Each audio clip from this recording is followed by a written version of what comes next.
এই যে বুড়িগঙ্গায় একদম টকবক করতেছে মাছ, টকবক। এই মাছ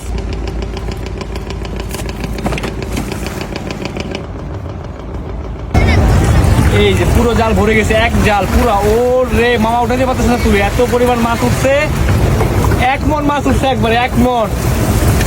এই যে উঠানো যাচ্ছে না, 1 মন মাছ, 1 মন। ও মাই গড, ও মাই গড, কি পরিমাণ জায়গার ফিশ। একটা জাল মারছে, এখানে মামারা বলতেছে 2 থেকে 3 মন মাছ উঠবে।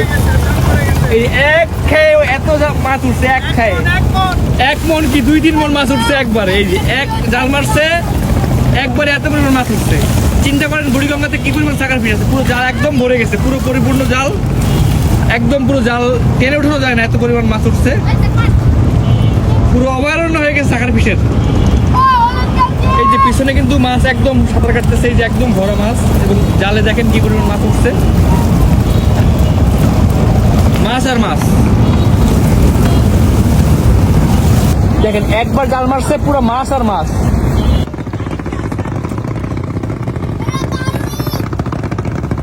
মাছ আর মাছ, জাল ভর্তি মাছ, জাস্ট অবাক কাণ্ড। একবার জাল মারছে তাই দিয়ে এই পরিমাণ মাছ উঠছে, পুরো নৌকা ভরে গেছে। এই মাছ না মারতে পারলে আমাদের দেশের নদীর মাছ শেষ।